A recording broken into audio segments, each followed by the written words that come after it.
saya akan menyampaikan penyuluhan tentang K3 di rumah tangga, terutama pada lingkungan rumah. Saya membutuhkan waktu kurang lebih 30 menit. Apakah Ibu bersedia? Oke. Baik, sebelumnya Ibu ini posternya, silahkan dilihat. Saya akan menjelaskan terlebih dahulu tentang keselamatan dan kesehatan kerja atau K3. Kesehatan dan keselamatan kerja adalah bidang yang terkait dengan kesehatan, keselamatan, atau keamanan dan kesejahteraan manusia yang bekerja di sebuah institusi maupun lokasi proyek. Tujuan dari keselamatan dan kesehatan kerja adalah untuk memelihara kesehatan dan keselamatan lingkungan kerja atau rumah. Kesehatan dan keselamatan kerja juga melindungi rekan kerja, keluarga pekerja, konsumen, dan orang lain yang mungkin terpengaruh pada kondisi lingkungan kerja.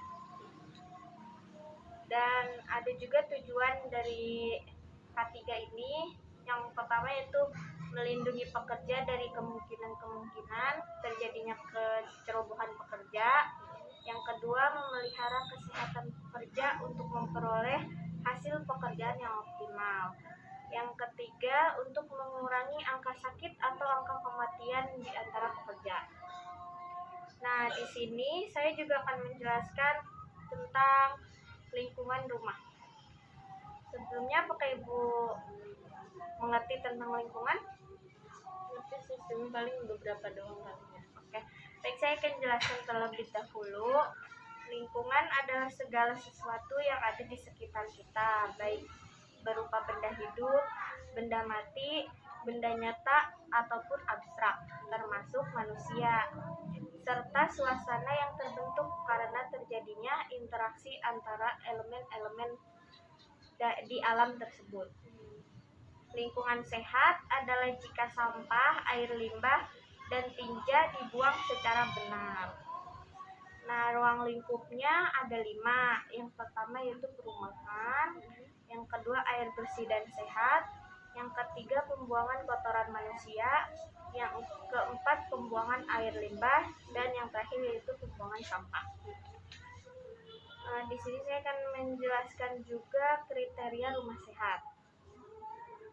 Yang pertama, memenuhi kebutuhan fisiologis, suhu ruangan tidak banyak berubah, ada di suhu antara 18 sampai 20 derajat Celcius.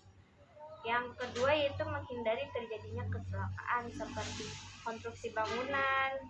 Terus ada sarana pencegahan terjadinya kecelakaan di sumur, kolam, dan lain-lain, terutama pada anak kecil.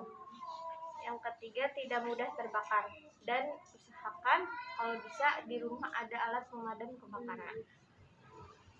Yang ketiga, menghindari terjadinya penyakit. Adanya sumber air yang sehat, cukup kualitas dan kuantitasnya. Ada tempat pembuangan sampah, kotoran, dan air limbah yang baik. Dan dapat mencegah perkembangbiakan vektor penyakit. Jadi untuk mencegahnya, pastikan lantai dan dinding rumah tidak lembab. Dan selanjutnya, bagian luar rumah agar memiliki luas perkarangan yang cukup sehingga dapat ditanami seperti sayur-sayuran, buah-buahan, atau bunga. Dan yang terakhir itu tersedia jamban sehat, WC bersih, dan pembuatan kaktusnya dari bahan atau material yang terpilih. Yang selanjutnya yaitu manfaat dari rumah sehat. Rumah adalah tempat berlindung terhadap gangguan luar. Terus rumah merupakan tempat pembinaan keluarga.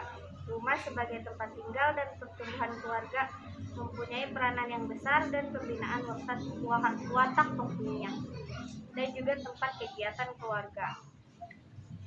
Terus cara memelihara rumah yang sehat itu yaitu atap yang bocor harus segera dibenerin supaya tidak terjadi hal-hal yang tidak diinginkan.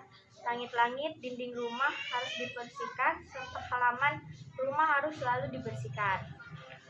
Lingkungan di sekitar rumah harus dibersihkan seperti kandang atau halaman lain-lainnya. Ventilasi dalam rumah harus lancar sehingga dapat udara kotor keluar dan digantikan dengan udara yang sehat. Terus cukup mendapatkan penerangan seperti penerangan sinar matahari. Dengan adanya penerangan tersebut, itu dapat mencegah terjadinya perkembangan penyakit. Yang terakhir, cukup memenuhi isolasi udara yaitu dinding kedap suara. Di sini juga ada air dan sehat. Syaratnya itu ada tidak berwarna, tidak berbau, tidak berasa, jernih, dan juga segar. Dan juga tidak ada bakteri yang terkandung di dalamnya. Dan ini juga ada syarat pembuangan air dan limbah ya Bu. Yang pertama, tidak mengotori sungai atau sumur, tidak menjadi tempat perkembangbiakan nyamuk, lalat, dan kecoa, dan juga tidak menyebabkan kecelakaan.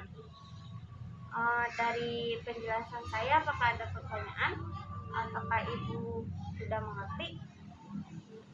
Ibu tadi kan udah saya jelasin tentang lingkungan sehat ya. Saya sekarang akan menanyakan beberapa pertanyaan yang udah saya jelasin tadi. Nanti Ibu jawab sesuai yang Ibu ketahui atau yang Ibu tangkap dari penjelasan yang saya tadi jelaskan. Nah, pertanyaan pertama, coba Ibu jelaskan pengertian lingkungan sehat secara singkat. Yang Ibu tahu ya.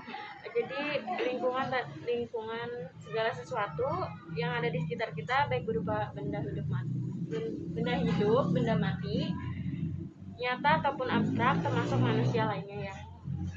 Terus yang kedua, sebutkan ruang lingkup lingkungan sehat.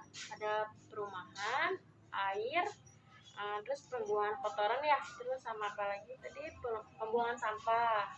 Udah itu aja yang kita tahu. Ini pertanyaan terakhir ya Ibu. Ya. Coba jelaskan pengertian rumah sehat.